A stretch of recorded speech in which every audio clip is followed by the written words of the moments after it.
consigne est de décomposer en produit de facteurs premiers les nombres suivants. On a 6 nombres à décomposer. Bien, il faut bien comprendre ce que c'est ici. Décomposer en produit de facteurs premiers. Les mots-clés dans cette consigne, c'est quoi? Il y a produit. Nous savons qu'un produit, c'est quoi? C'est une multiplication. On parle de plusieurs produits, donc il peut s'agir d'une série de plusieurs multiplications. D'accord? Voilà. Et facteur, qui est un autre mot-clé dans la consigne, c'est quoi un facteur? Un facteur, pour faire simple, c'est juste un nombre qui intervient dans une multiplication.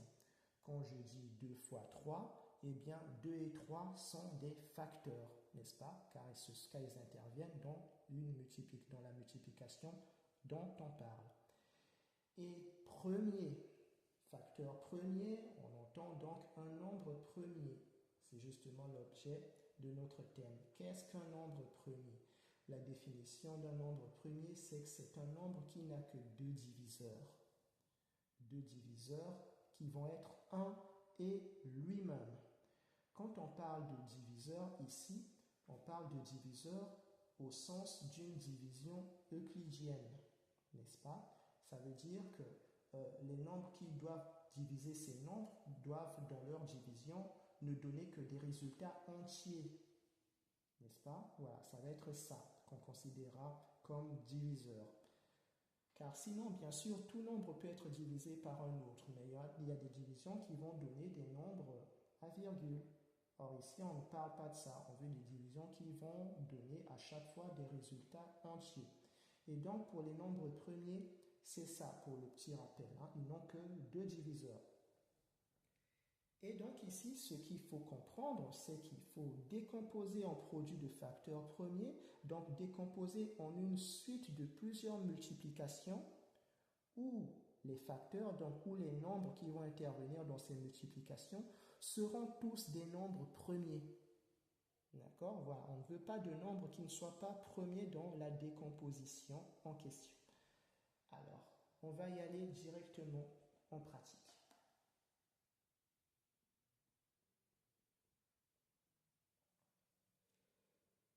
Le premier nombre qu'on nous demande de décomposer, c'est 18.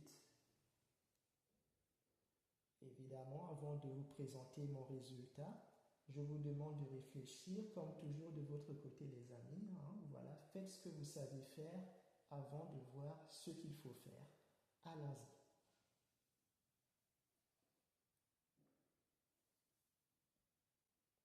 Prêt? C'est parti. Comment va-t-on procéder pour ça?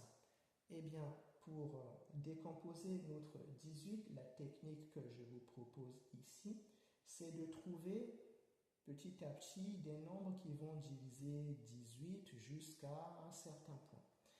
Je veux dire par là, on va procéder de cette manière. Je pense que vous avez déjà vu la méthode que je m'apprête à vous exposer. On prend 18 et on met une petite barre comme cela. D'accord? Et à droite de cette barre, on va trouver des nombres qui peuvent diviser 18 et donner des résultats entiers à chaque fois. On va descendre en étage jusqu'à la fin, avoir un résultat de 1. C'est ça le but. Alors, on va se demander, on a 18 ici, et on va chercher un nombre premier qui le divise. D'accord? Il faut toujours n'utiliser là que des nombres premiers. On remarque que 18 est un nombre pair. Un nombre pair, c'est un nombre divisible par 2. Et 2 est lui-même un nombre premier. D'accord? Donc on peut se dire que 18 sera divisible par 2 d'office. On marque donc 2 et on va l'utiliser pour diviser notre 18. Si on sait comment ça va se passer, là vous pouvez faire à la calculatrice si vous voulez, ou si vous êtes assez fort, vous pouvez faire à la main. 18 divisé par 2, je sais un peu ce que ça va donner, ça va faire 9 en résultat, n'est-ce pas? Donc, la division, son résultat, vous le placez à chaque fois ici. Vous descendez en étage. Donc, 18 divisé par 2 va faire 9. On marque 9. Voilà. Et on va chercher, encore une fois, quelque chose qui va diviser 9. Encore une fois, le but, c'est d'avoir 1 à la fin. Et là, on se demande quel est le nombre premier, le plus petit de préférence, qui puisse diviser 9. Est-ce que 2 aurait marché? Ben non, car 9 est un nombre impair. Donc 2 ne marcherait pas. Si on divisait 9 par 2, on obtiendrait un nombre à virgule qui serait 4,5. Ça ne marche pas. On va essayer avec le prochain nombre premier qui vient après 2, qui est 3. 3 peut-il diviser 9? La réponse est 8. D'ailleurs, si vous connaissez les règles, les critères de divisibilité, bien sûr, on comprendra que 9 est divisible par 3. Et donc, 3 va marcher. Et on y va. Que va nous faire 9 divisé par 3? La réponse est 3, car 3 fois 3 va faire 9. Donc, la réponse est ici. On marque 3. Voilà. On en est là, et comme d'habitude, on se pose la question, quel nombre premier peut-on trouver ici pour diviser 3? Le plus petit que l'on puisse utiliser, c'est 3 lui-même. 2 n'aurait pas marché, car 3 divisé par 2 donne 1,5, donc ça ne marche pas. Et 3 va donc nous faire 3 divisé par 3 qui va faire 1. Et on rappelle que le but de cette méthode, c'est d'avoir 1. C'est par là que l'on achève notre décomposition. Et donc, une fois cela fait, vous comprendrez que vous aurez par ici tous les nombres premiers qui seront donc dans la décomposition de 18. Vous remarquerez que si vous multipliez cela entre eux, vous faites 2 fois 3, ça fait 6, et 6 fois 3 fait combien? 18, n'est-ce pas? Ce qui vous permettra alors de dire que la décomposition de 18 en produit de facteurs premiers est 2 fois 3 fois 3. On pourrait rajouter le dernier qui est 1, mais si vous voulez, ce n'est pas forcément nécessaire. Et voilà donc à quoi est égale la décomposition de 18. Et c'est ainsi qu'on procédera pour tous les autres.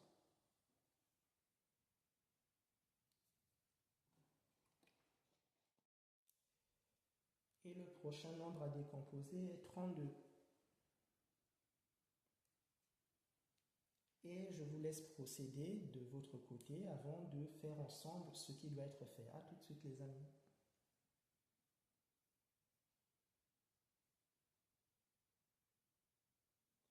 Bien, c'est parti. La décomposition de 32. Quel est le plus petit nombre premier que l'on peut utiliser pour diviser 32 et avoir un résultat entier? On remarque que 32 est un nombre pair. Il finit par 2, donc c'est un nombre pair. Donc il peut être divisible par 2.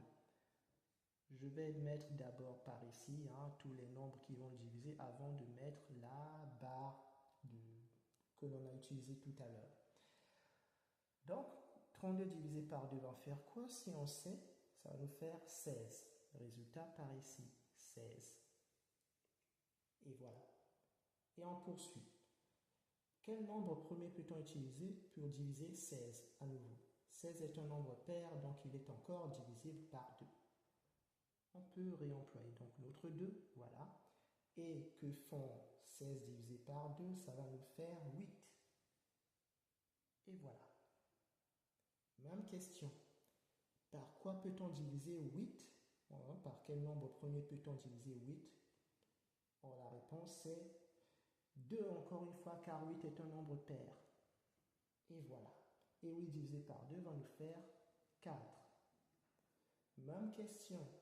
Quel nombre premier le plus petit peut-on utiliser pour diviser 4? La réponse est 2, car en plus 4 est un nombre pair encore une fois. Donc 2 marches. Et 4 divisé par 2 va nous faire combien?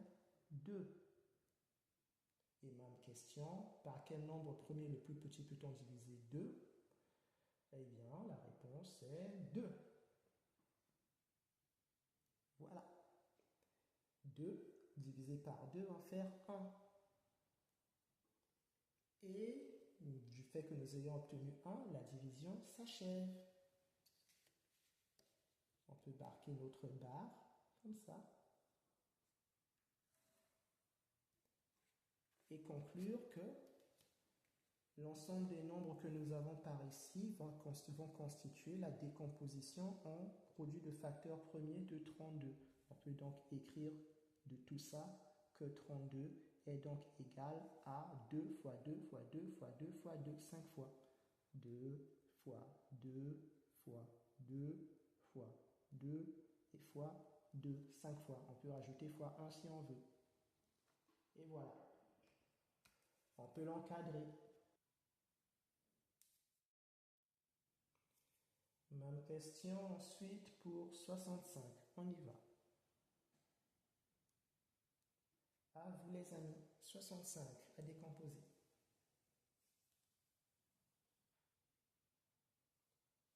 Prêt, c'est parti. 65. Il se termine par 5. Les critères de divisibilité, il est divisible par 5. Par 2, ça n'aurait pas marché. Par 3 non plus. 2 et 3 qui sont des nombres premiers aussi, mais qui n'auraient pas donné de résultat satisfaisant. C'est avec 5 donc qu'on peut diviser 65. Voilà, on marque 5 de ce côté. Et c'est parti. 65 divisé par 5, combien ça va faire? Eh bien, ça va faire 13. Car 13 fois 5 vont faire 65, n'est-ce pas? Voilà. 5 fois 3, 15. On écrit 5, on retient 1. 5 fois 1, 5, plus le 1 qu'on a retenu, ça fait 6. Donc on en est à 13. Et on se demande par quel nombre premier peut-on diviser 13 pour avoir ensuite un résultat entier. Par 2, qui est un nombre premier, ça ne marcherait pas. Ça nous donnerait un nombre décimal, un nombre à virgule, pardon. Par 3 non plus, ça ne marcherait pas, qui est un autre nombre premier. Par 5 non plus, qui est un autre nombre premier. C'est aussi intéressant de connaître la liste des premiers nombres premiers. Donc 5 non plus ne marcherait pas, car 13 divisé par 5 donnerait un nombre à virgule. Le prochain nombre premier, c'est 7. Et 13 divisé par 7 ne marcherait pas non plus, ça nous donnerait un nombre à virgule.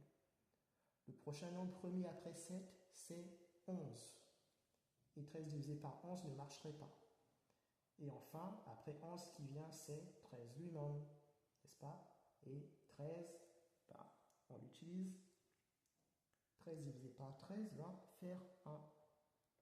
Et donc la division de 65, on marque déjà notre barre, comme ça. Voilà. Cela nous permet d'écrire que 65 est égal à 5 fois 13 fois 1. 5 fois 13 et fois 1. Et on peut l'encadrer.